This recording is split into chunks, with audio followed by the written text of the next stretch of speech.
Welcome to Learning English, a daily 30-minute program from the Voice of America. I'm Katie Weaver. And I'm Mario Ritter Jr. This program is designed for English learners, so we speak a little slower and we use words and phrases especially written for people learning English. Coming up on the show, Dorothy Gundy tells us about the celebration of Mardi Gras in New Orleans, Louisiana. Later, John Russell and I have a report about air pollution. Most of the world's population is exposed to dirty air. John and I tell about what experts say people can do to protect themselves. Then, Brian Lynn presents the Science and Technology Report. And we close the show with the lesson of the day. But now, here's Dorothy Gundy. Wild celebrations of Mardi Gras come just before the start of Lent. Lent is the Christian observance leading up to the Easter holiday.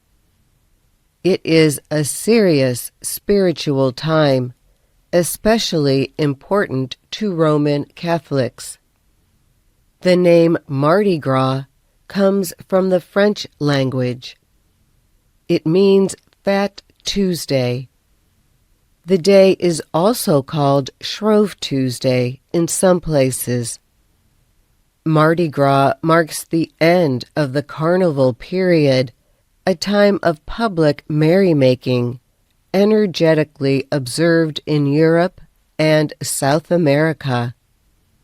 During Mardi Gras, huge crowds fill the streets of New Orleans, Louisiana, in the southern part of the United States. People from all over the country come to eat, drink, and dance. Police watch the crowds carefully. Many parties and parades have already taken place by the time Fat Tuesday arrives. In fact, activities start in January and last for weeks before the Big Tuesday. Social groups hold parades. Some of the huge floats or special parade vehicles carry up to 250 people. Riders on the parade floats wear colorful clothes. Top hats made from bird feathers can stand a meter tall. Beautiful and sometimes strange masks cover the faces of people on the floats. These people throw cups and necklaces to the crowds of people who watch the parades. Another tradition is to eat king cake. This food, similar to a sweet bread, is served at Mardi Gras parties. Inside one piece is a small plastic baby. Whoever gets the baby must promise to hold the next party. The French Quarter is the oldest part of the city. It remains the heart of New Orleans. And the French Quarter is where some of the best food, a mix of French and Caribbean influences, can be found. In New Orleans, music spills into the streets, not just at Mardi Gras, but throughout the year. New Orleans is known as the birthplace of jazz. But local sounds also include Cajun and Zydeco music. On Bourbon Street, the music and the crowds seem like a huge celebration that never ends. The most traditional old-time jazz is played at Preservation Hall in the French Quarter. I'm Dorothy Gundy. VOA Learning English has launched a new program for children. It is called Let's Learn English with Anna. The new course aims to teach children American English through asking and answering questions and experiencing fun situations. For more information, visit our website, learningenglish.voanews.com. Air quality differs from place to place and day to day. But about 99% of the world's population breathes air at some point that does not meet pollution guidelines set by the World Health Organization, WHO. Different forms of air pollution kill about 7 million people each year, the UN Health Agency estimates. But health experts say there are some actions individuals can take to protect themselves, even in the world's most polluted cities. The first step is to start with the understanding that air is not only polluted when it looks smoky or smoggy, said Tanushree Ganguly. She is an air quality expert with the Energy Policy Institute of Chicago's India program. Blue skies can't guarantee you clean air, Ganguly told the Associated Press. Air pollutants often come from people burning things. Examples include fuels as well as clearing operations involving crops or trees. Pollutants can also be released from wildfires. Among the most dangerous particles we can breathe in are called particulate matter. The smallest of these are known as PM 2.5. This is because they are less than 2.5 microns in diameter. These particles can travel deep inside human lungs and are mostly created by burning fuels. Larger particles, known as PM10, are linked to agriculture, roadways, mining, or wind-blown dust.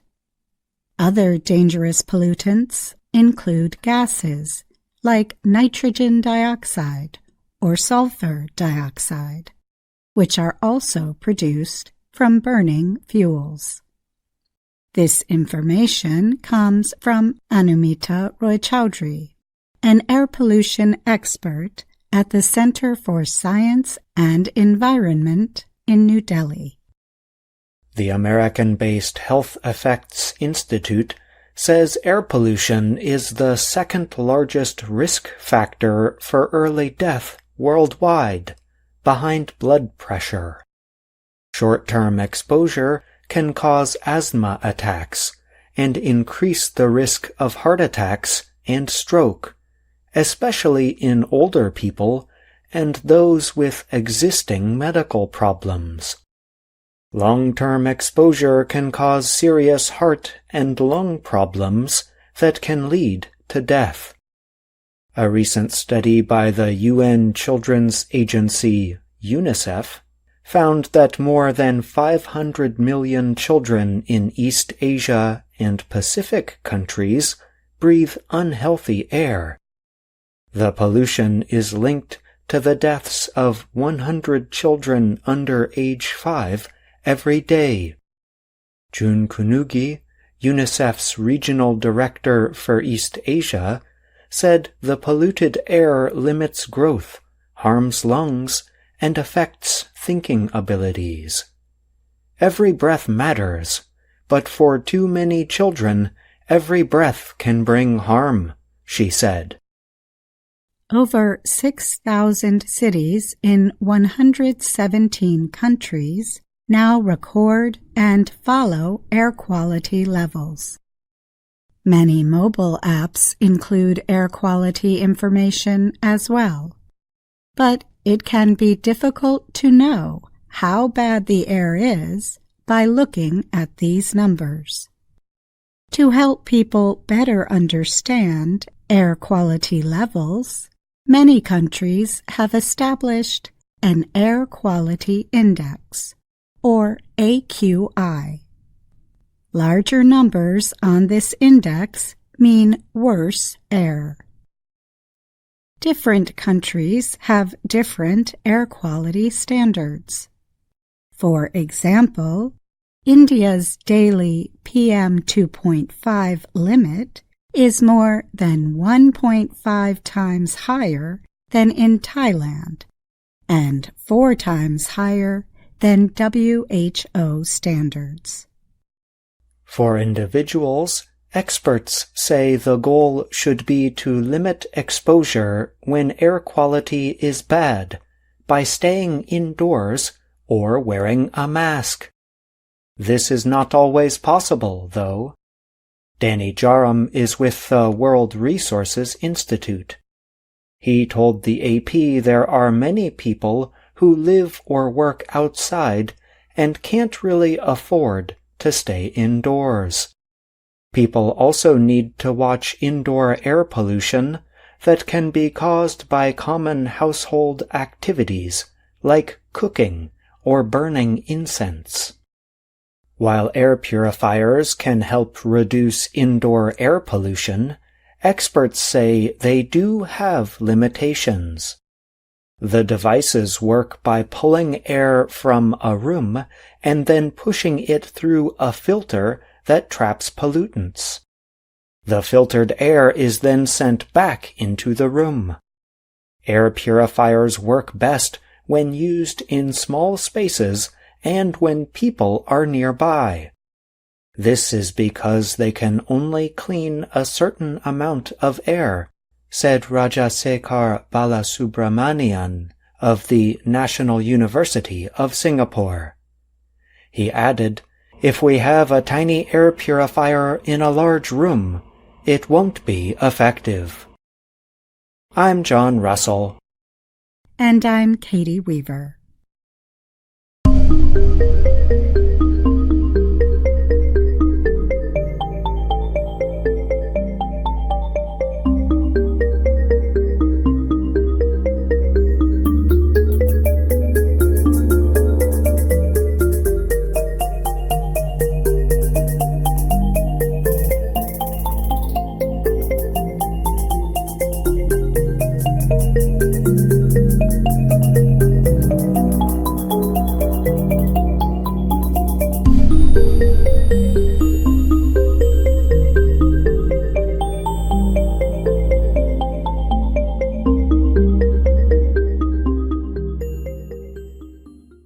Japanese automaker Toyota says it is building a research center in a city-like setting to test robotics, artificial intelligence, AI, and autonomous vehicle technologies.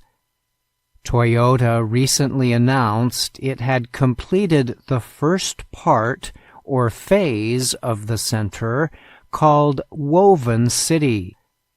It sits near the southern Japanese city of Susono. Company officials recently showed off the latest progress to reporters from the Associated Press. Daisuke Toyoda is an executive for Toyota who is helping lead the project. He told the AP that the center was not designed to be a smart city. However, it aims to carry out technology research and development and be a test course for mobility. The company said Woven City would serve as a living laboratory. It aims to test technology systems to support future changes in the movement of people, goods, information, and energy. Toyota said the center is meant to be a place where researchers and technology company officials can come together and share ideas. It will also seek to establish a community with a shared desire to co-create, develop, and refine new technology products and services. Woven City was built on the grounds of a closed Toyota automobile factory. The automaker said the project's first phase covers about 47,000 square meters. When completed, it will spread out over 294,000 square meters. Building operations on Woven City began in 2021. All the buildings are connected by underground passageways. Among planned testing activities will include self-driving vehicles making waste pickups and completing deliveries around the area. Testing operations will center on how people living in cities can best interact with changing technologies. Currently, no one lives in Woven City. When it opens, officials plan on having about 100 people living there. They will be called weavers. These are workers employed by Toyota and its partner companies making other products. When AP reporters visited the area, Japanese coffee maker UCC was serving hot drinks from a self-driving bus. The bus was parked in an area surrounded by still empty housing. Toyota has supported electric vehicle EV technology in the past. However, the company is currently involved in a push for hydrogen, the energy choice in Woven City. Keisuke Konishi is an automobile expert at Japan's Quick Corporate Valuation Research Center. He told the AP Toyota has plans to expand into self-driving vehicle services to compete with Google's Waymo and other large companies. Konishi noted the company has the money for such development, even if it means building up a completely new business. Toyota has the money to do all that, he said. Toyota officials have said they do not expect Woven City to make money, at least not for the first few years. Several other futuristic developments have been planned in other areas of the world over the years. They have included efforts in Toronto, Canada, Saudi Arabia, Abu Dhabi, and San Francisco, California.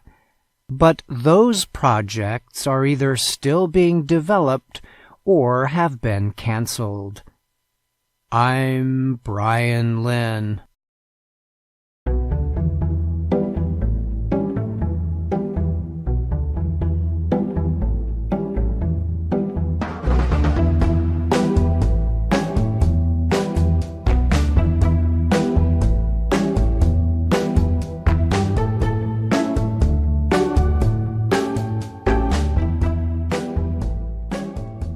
Hello, my name is Anna Mateo.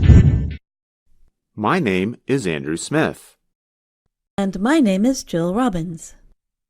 You're listening to the Lesson of the Day on the Learning English podcast. Welcome to the part of the show where we help you do more with our series, Let's Learn English. This series shows Anna Mateo in her work and life in Washington, D.C. In another lesson of the day, we started to look at Lesson 37 of the series. In Lesson 37, Anna starts talking to a man who is visiting Washington, D.C. The man lives in a rural area and does not feel comfortable in the city. Soon, Anna and the man start talking about whether they prefer to live in the city or the country. And in this situation, the word country just means a rural area. Let's listen to their conversation. Thank you. Thank you. Are you okay? You seem nervous. Well, this is my first visit to Washington, D.C. I'm from a small town in the country. I feel a little lost. I'm from the country too, and I understand. When I first came here, I felt lost all the time. So, do you like living in the country or in the city? I like to live in the city. Why? The city is exciting. It has more culture than the country. There are many museums and restaurants. Every night, there's theater and music. And there are more jobs. That is why I'm here. Well, I agree. There is more culture in the city, and there might be more jobs, but the country has more nature. It's peaceful and beautiful. There are more trees and mountains. The air is clean. You can go hiking and camping. The city is not beautiful. It's noisy and dirty. I disagree. I think all the different buildings are beautiful. And I like to watch all the different people. That's another thing that is different. People in the country are friendly. They always say hello. Here, no one says hello. I think city people are rude. Well, I agree. Country people are friendly. But I don't think city people are rude. I think they're just busy. That's a good point. Anna and the man disagree because they have different preferences, which means things they prefer or like more. And I think it's important to notice that even though they disagree about some things, they are not really arguing or fighting about their preferences. True. They are not being disagreeable. Disagreeable is an adjective we can use to describe people behaving in a negative or rude way. Unpleasant is another adjective we can use to describe this. Like, we can say that a way in which a person is talking is disagreeable or unpleasant. And with Anna and the man, we can say that they are acting agreeably. We know that might sound strange to our listeners. Anna and the man disagree, but they are acting agreeably. That means they are speaking nicely to each other. That's right. Just like the adjective disagreeable, the adjective agreeable can describe a person. If someone is agreeable, they are pleasant and try to please other people. So, listeners, see if you understand this sentence. They are agreeably disagreeing. That means they are disagreeing in a nice way. Remember, it's fine to disagree. There's no problem with that. But try not to be disagreeable when you disagree. I'm Jill Robbins, and you're listening to the Lesson of the Day on the Learning English Podcast. In their conversation, Anna and the man do agree about some things. That's right. They do find some common ground. They agree that there are more jobs in the city and that people from the country are friendly. To find common ground means to find things that you agree about, even when you disagree about other things. Now let's listen to the rest of Lesson 37 and find out what else they might agree on. Well, I agree. Country people are friendly. But I don't think city people are rude. I think they're just busy. That's a good point. Look at me. I live in the city, and I said hello to you. But you are from the country. I have an idea. Let's say hello to people. To many people. What? Why? Well, if we say hello, then they will say hello to other people. Hello? And they will say hello to more people. That's a great idea. I'm glad you found my bag. Come on, let's go say hello to people. We don't have to agree with people. They have their opinions, we have ours. And as we like to say, you can always agree to disagree. Until next time, hello! In the city, saying hello to all the people who walk past you on the street is not normal behavior. But then again, Anna does not always behave normally. No, she doesn't. When Anna and the man go up to lots of people in the city and say hello, they are breaking a cultural norm. As you can hear, the word norm sounds similar to the word normal. A cultural norm is a behavior, attitude, or belief that is commonly shared within a certain culture. For example, in the United States, it is a cultural norm to apologize if you are late for a meeting. Another cultural norm is for men and women to shake hands when they meet at a business meeting. We can say that people break cultural norms when they show behaviors, attitudes, or beliefs not commonly shared within a culture. And we use the verb adhere, spelled A-D-H-E-R-E, plus the preposition to talk about following the usual or normal behaviors within a culture. For example, we might say in an important business or government meeting, people usually adhere to cultural norms. In a physical sense, the verb adhere means to stick to something. For example, glue adheres to most surfaces. Social norms means the same thing as cultural norms. That's a good point. Now, let's review some of the vocabulary from today's lesson of the day. We have the adjectives agreeable and disagreeable to describe either good or bad behaviors or conditions. And we have the adverb form of those words, agreeably and disagreeably. And we have the words pleasant and unpleasant, which also describe good and bad. Then there's the expression, find common ground. And next we talk about cultural or social norms and the expressions break cultural norms and adhere to cultural norms. Now, here's something for our listeners to do.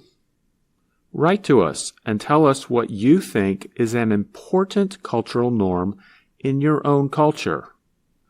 We might discuss what you tell us in a future lesson of the day. And you can email that to learningenglish@voanews.com. Remember, you can find us on Facebook, YouTube, and Instagram. You can also find all the episodes of Let's Learn English on our website at learningenglish.voanews.com. And thanks for listening. I'm Dr. Jill. And I'm Andrew Smith.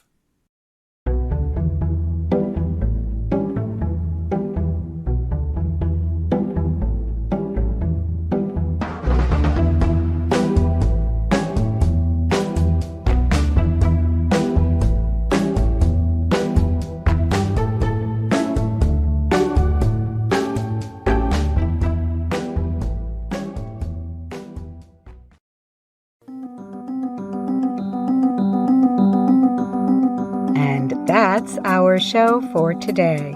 But join us again tomorrow to keep learning English on the Voice of America. I'm Katie Weaver. And I'm Mario Ritter Jr.